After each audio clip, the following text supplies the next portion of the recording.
नमस्कार दोस्तों, स्वागत है आपका सोनी क्लासेज में।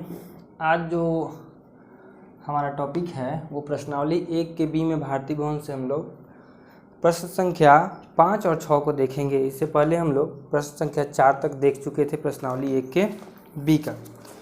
अपना बुक निकालिए और क्वेश्चन नंबर 5 में देखिए। क्वेश्चन नंबर 5 में कहता है कि 12,576 और 4,052 का अंक गणित के मूलभूत प्रमेय से मौसा ज्ञात करना है और फिर मौसा की सहायता से लौसा ज्ञात करना है। ठीक है, देखिएगा 5 और 6 इसमें हम लोग देखेंगे। 5 का फर्स्ट में है नंबर, हमको क्या क्या दिया हुआ है, 12,576 दिया है और एक और नंबर दिया है 4,052।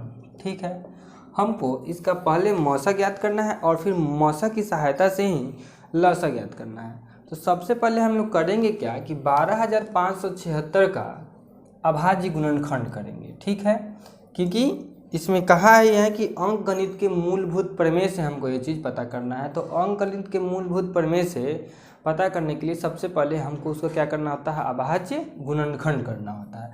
तो 12,576 का अभाज्य गुणनखंड कीजिएगा तो सबसे पहले अभाज्य संख्या 2 से इसमें भाग कीजिएगा। 2 छक 12, 2 दूनी 4, 1 7 17, 2 8 16 और फिर 1 6 16, 2 8 16। 2 से 2 तिहाई 6, 2 1 2, 2 दूनी के 4, 2 दूनी के 4।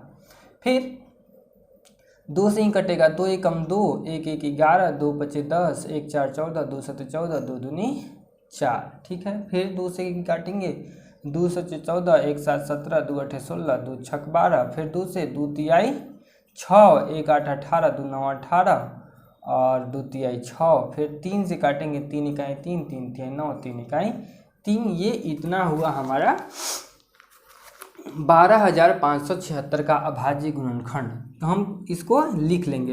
1 2 3 4 5 बार 2 है तो 2 के पावर 5 लिख सकते हैं। 2 5 बार गुना में है, मतलब कि 2 का पावर 5 है। कोई भी संख्या जितना बार गुना में होता है आपस में उतना ही पावर हम लिख देते हैं। ठीक है, 2 का पावर 5 और 3 गुने 131, 3 गुने 131 ये नंबर हो गया।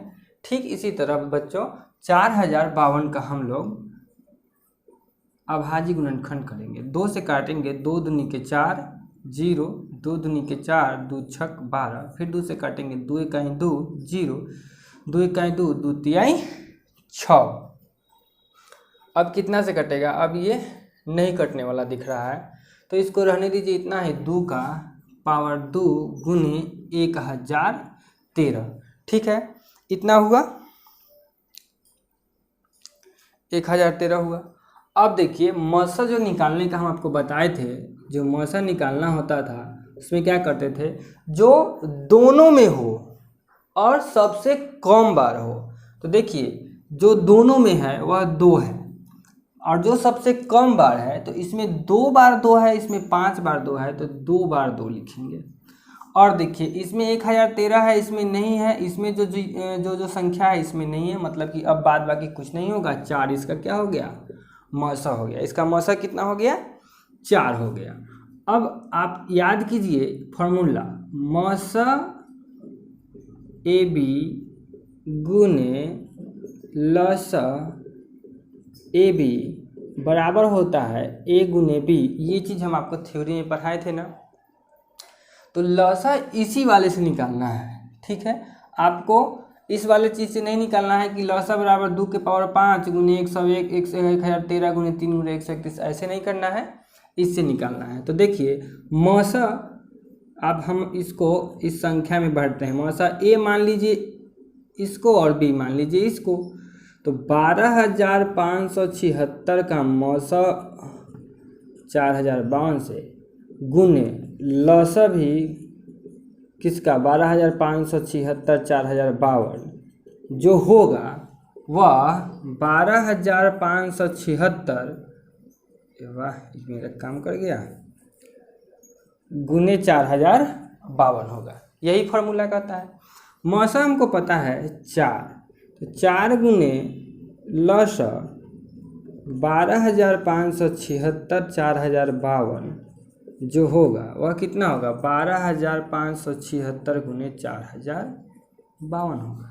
लौसा इसका लास्टली बचेगा कितना, लौसा 12,576 4,052 जो होगा वह बराबर होगा, ये 4 गुना में था, इसको अकेले करेंगे तो ये 4 इसके भाग में आ जाएगा, यानी कि 12,576 गुने 4,052 बटा कर देंगे हम 4, कितना कर देंगे बटा में 4 कर देंगे।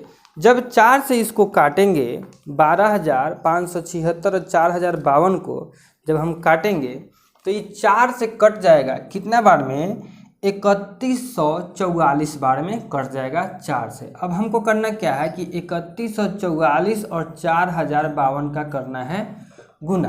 जब 3144 और 4,052 का आप गुना करते हैं तो जो आपको नंबर मिलता है वही आपका क्या है लौसा है, वही आपका क्या है लौसा है। तो आप गुना इतना खुद से कर लीजिएगा, ठीक है। ये हो गया 5 का पहला नंबर प्रश्न। तो जैसे 5 का पहला नंबर प्रश्न बना है वैसे ही 5 का दूसरा नंबर प्रश्न भी आपका बनेगा। 96 का और 404 का अभाज्य गुणनखंड करना है, फिर मौसा निकालना है, और ठीक जैसे इसको बनाए हैं वैसे ही लौसा भी आपको निकालना है। तो आई होप आप कर लीजिएगा उसको, इसको अच्छे से समझ लीजिए होइएगा। तो 4 का दूसरा भी आपका 5 का दूसरा भी आपका क्या होगा सॉल्व हो जाएगा। अब 5 का तीसरा नंबर देखिए, थ्योरी जब पढ़ाए थे तो आपको बोले थे कि इन 3 संख्याओं में से 2 संख्याएं दी हुई होंगी और तीसरी आपको निकालने के लिए, जैसे कि लौसा दिया हुआ है तो मौसा ज्ञात करना है। लौसा दिया है आपको 2 संख्याएं हैं, 5 का 3 नंबर, लौसा आपको कितना दिया है 306 657 का जो लौसा है वह है 22,338, यही ना है 22,338। हमको पता करना है मौसा, क्या पता करना है मौसा पता करना है इसी संख्या का। तो पता ही है हमको कि लौसा गुने लौसा 306 657 गुने मौसा 306 657 जो होगा वह कितना होगा इन दोनों संख्याओं के गुणनफल के बराबर होगा, ठीक है। लौसा का वैल्यू यहाँ पर भर दीजिए 22,338 गुने मौसा 306 657 बराबर 306 गुने 657, ठीक है। अब इस मौसा को हम अकेले करेंगे तो लौसा क्या होगा इसके नीचे आ जाएगा। इसी को लोग रटता है, इसी को लोग रटने लगता है कि मौसा बराबर संख्याओं का गुणनफल बटा लौसा, चाहे लौसा बराबर संख्याओं का गुणनफल बटा मौसा। रटना नहीं है, जो कुछ जहाँ दिया हुआ है उसमें भर दीजिएगा, आंसर आ जाएगा, आपको टेंशन नहीं लेना है। मौसा 306 657 जो होगा, अब यह संख्या इसके नीचे आ जाएगा, 306 गुने 657 के नीचे आ गया 22,338।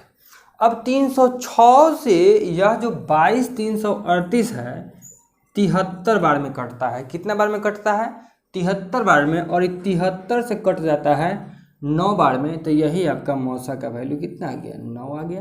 तो ये आपका 5 का तीसरा नंबर प्रश्न भी कंप्लीट हुआ। अब छठा नंबर प्रश्न में देखिएगा, छठा नंबर प्रश्न बहुत ही अच्छा प्रश्न है, ये बोर्ड एग्जाम्स में हमेशा पूछा जाने वाला प्रश्न है। ये जो 5 नंबर क्वेश्चन है और जो 6 नंबर क्वेश्चन है बहुत ही इम्पॉर्टेंट क्वेश्चन है, दोनों का दोनों।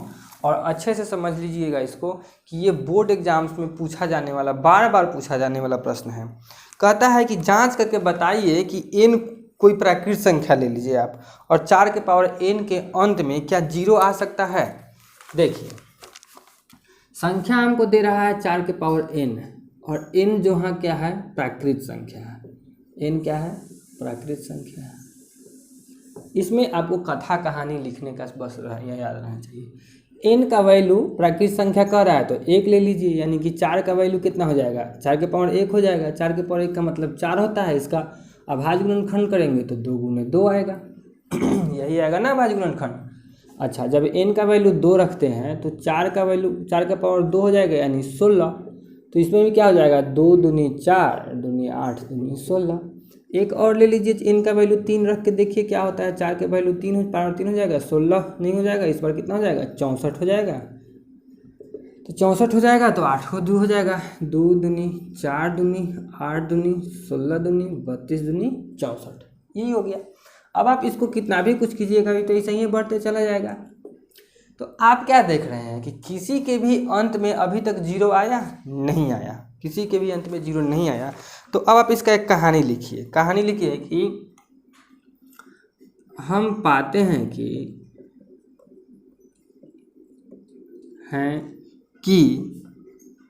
4 के पावर n के गुणनखंड में, 4 के पावर n के गुणनखंड में अभाज्य संख्या। अब बताइए इसमें अभाज्य संख्या कौन है इसका जब गुणनखंड कर रहे हैं तो 4 के पावर n यानी कि n का वैल्यू कुछ भी रख रहे हैं तो गुणनखंड में हमेशा अभाज्य संख्या क्या आ रहा है, 2 आ रहा है। तो आप पाते हैं कि 4 के पावर n के गुणनखंड में अभाज्य संख्या 2 है, ठीक है। और अंकगणित के मूलभूत प्रमेय से हमको इतना जरूर पता है कि 2 को छोड़ के दूसरा कोई अभाज्य गुणनखंड भी अब इसमें नहीं आने जा रहा, अभाज्य संख्या नहीं आने जा रहा है, ठीक है। तो इस चीज़ को हम लिखेंगे कि अंकगणित के मूलभूत प्रमेय से, इस चीज़ को आपको याद रखना होगा, अंकगणित के मूलभूत प्रमेय, अंकगणित का मूलभूत प्रमेय पे एक सेपरेट वीडियो बना हुआ है, आप जाकर उसको देख सकते हैं। अंकगणित के मूलभूत प्रमेय से, अंकगणित के मूलभूत प्रमेय से 4 के पावर n का कोई दूसरा अभाज्य गुणनखंड नहीं हो सकता। इतना बात तो क्लियर है। और जब दूसरा गुणनखंड नहीं हो सकता है तो इसके अंत में 0 भी नहीं आ सकता है। तो इस चीज़ को भी लिखना होगा कि 4 के पावर के अंत में 0 होता कब, इस चीज़ को भी लिखिए कि 4 के पावर n के अंत में 0 होता यदि 2 के अलावा यदि 2 के अलावा 4 के पावर n 5 से भी विभाज्य हो। जब तक 5 से ही कटेगा नहीं तब तक इसका गुणनखंड में 5 आएगा नहीं, और जब तक 5 आएगा नहीं तब तक कोई भी इसको संख्या नहीं है जिसको 0 कर दे, जिससे 0 हो जाए।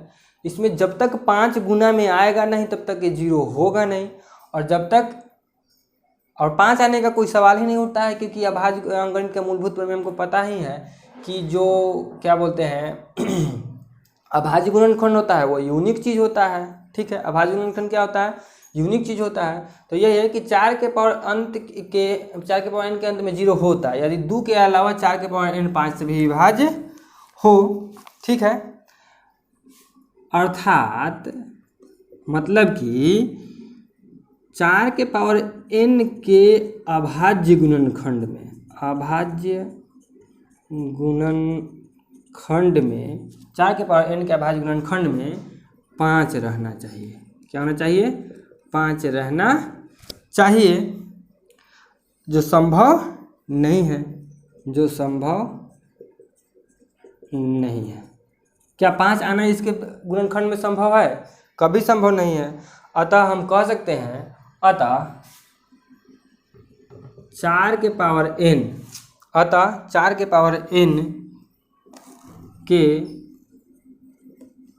अंत में 0 नहीं हो सकता। ये इसका कहानी, आपको कथा कहानी लिखने आना चाहिए। ठीक ऐसे ही आपका जो ये वाला क्वेश्चन है 15 के पावर n वाला है, इसको बना सकते हैं। 15 के पावर n है, अच्छा तो 15 के पावर 1 कर दीजिएगा, 6 का दूसरा बता रहे हैं, यानी कि 15 रह जाएगा। और 15 का अभाज्य गुणनखंड 3 गुने 5 होगा, यही 15 के पावर 2 कर दीजिएगा तो 3 गुने 5 गुने 3 गुने 5 हो जाएगा।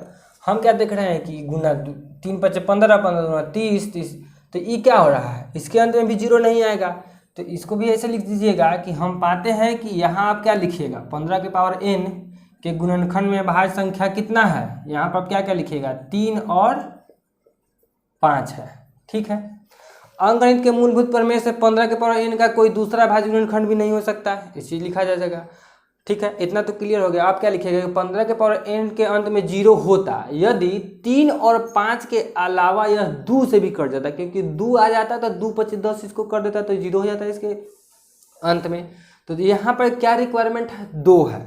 यहाँ पर अगर 2 रहता तो क्या हो जाता कि हम मान लेते हैं कि इसके अंत में 0 आ सकता है, लेकिन 2 है नहीं। इसी को कहानी के रूप में आपको लिख देना है कि 15 के पावर n के अंत में 0 होता यदि 3 और 5 के अलावा 15 के पावर n 2 से भी विभाजित होता, यानी कि 15 के पावर n के अभाज्य गुणनखंड में 2 रहना चाहिए, जो संभव नहीं है। अतः 15 के पावर n के अंत में 0 नहीं हो सकता। इस चीज़ को आप फिर से लिख लीजिएगा। तो इसके साथ ही आपका प्रश्नावली 1 का भी हुआ ख़त्म।